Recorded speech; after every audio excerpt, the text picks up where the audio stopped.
I'm the youngest of six in deep South Louisiana, called Lockport.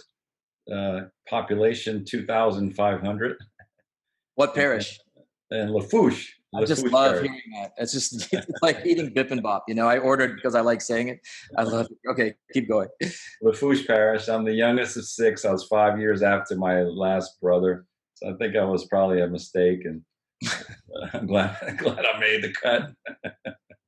It's funny. My mom stopped high school when she was like in ninth grade to take care of a sick grandmother of hers, and my father was second generation. I guess my grandfather came from Lebanon, and then he sold cars was his livelihood, and my mom was a homemaker.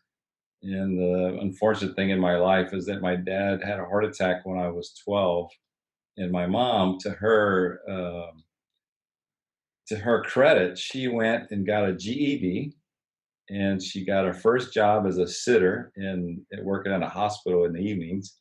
And then they gave her the PBX job at this small hospital in our area.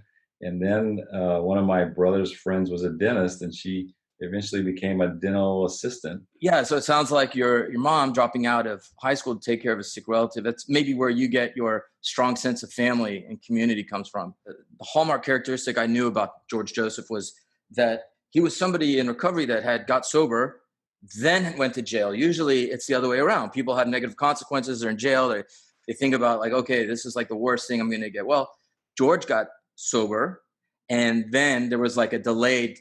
Yes. Tell us about that. The Tell us about. sentencing. So basically, I was arrested in August. My lawyer recommended rehab in October. I went to rehab for 6 weeks, 6 months in a sober living. And during my rehab, actually, the day before Thanksgiving, went to court for my sentencing. And basically, what happened is the beginning of the morning, and this was in Thibodaux, Louisiana, the court was full. In the afternoon, it was just me after lunch. And so I was really concerned. And they got me in a room and they said, listen, we want you to help us get your contacts in New Orleans. And I was so afraid. I'm like, yes, I'll do it, whatever. I just don't want to go to prison. They're like, you're going to go to Angola, which is our state penitentiary in Louisiana. I'm just turned 19. I'm frightened as could be.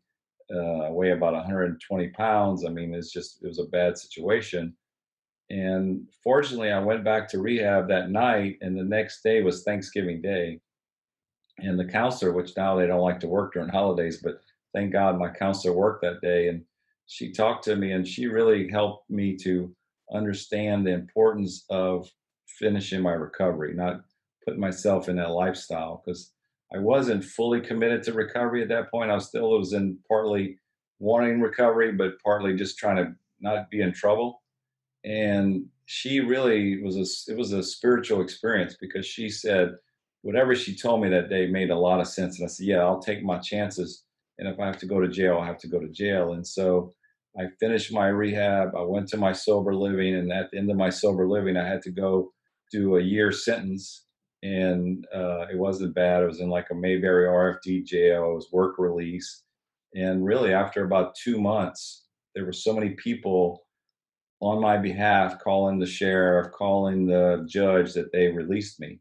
So I was released really uh, 10 months early, and in which, I'm so grateful. And the thing about being in jail when you're sober is that you really get the comprehension of losing your freedom.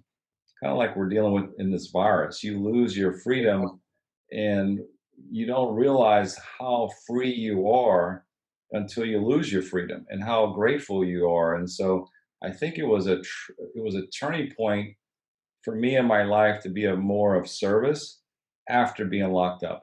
Not to say I wouldn't have been of service before that, but to devote my life to be more of service. Because when I was in my sober living, the counselors actually called me in their office one day and said, hey, we want you to read this book on becoming a counselor. And I listened, because I was facing jail time. And then I went upstairs and told the guys, I said, man, these guys are really hard up for help, because they want me to read this book on becoming a counselor.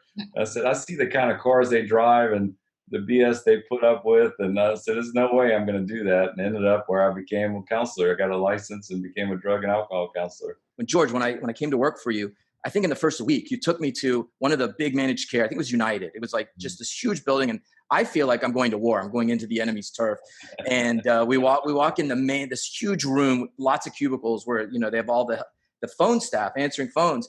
George walks in, and somebody pops their head up, sort of like a groundhog, or what are those little like prairie dogs. And then another one pops up. They're like, George, and he's hugging everybody, and I have this confusion going on. Like, I think your ability to confront people in an honest way that doesn't cause them defensiveness is also shown up in a positive way in the community. Yes, it was a business situation, but I would like to turn now the conversation a little bit to what else you do for the community. Back in the transition of that was probably in the what year was that? Probably 90s. Insurance companies, for many people that were treatment providers, they did start to become the enemy because for so long they had like a treatment facilities pretty much had whatever they wanted to get treatment. Like they had these psych hospitals. If the person had $1 million policy, they would stay there until the $1 million was run up. And so the thing about capitalism and healthcare is that greed can be on any side of things, and it's how you manage that greed to get the person the help they need. And so I always felt like insurance companies have a ethical responsibility to treat people with addiction. They don't always know how to do it. They more look at numbers versus lives. And so for us as a provider, I think it's always important to educate them that, hey, by providing this treatment long term, you will save money from them having liver transplants or, going in the emergency room from car accidents. And the actual cost of treatment is very low compared to the things that potentially could happen. And unfortunately, in our society, we don't always think about avoiding more pain by doing prevention. Kind of like Right. this, kind of like the pandemic. If we have done more work up front, we could be saving these trillions of dollars that we're trying to spend to play catch up. And now that the pandemic's out of control, so there are many times that I've wanted to quit things, like and in times when it's tough. And I'll use this pandemic as an example. I knew before it was when it was starting. I knew that things were going to happen, and especially it was going to hit the restaurants and then especially the treatment centers. So we were planning ahead, like how to be safer. Like we were the first ones to have our employees wear masks before it was even mandated because it was like I became hyper alert to persevere through this to say, all right, look, what is it that we have to think of next? It's not like just what's in the front of you, but what's next so that you keep making things better and safer going forward. And biggest perseverance for me at this time is like when the going gets tough, I get more adrenaline to try to do what I can to help others.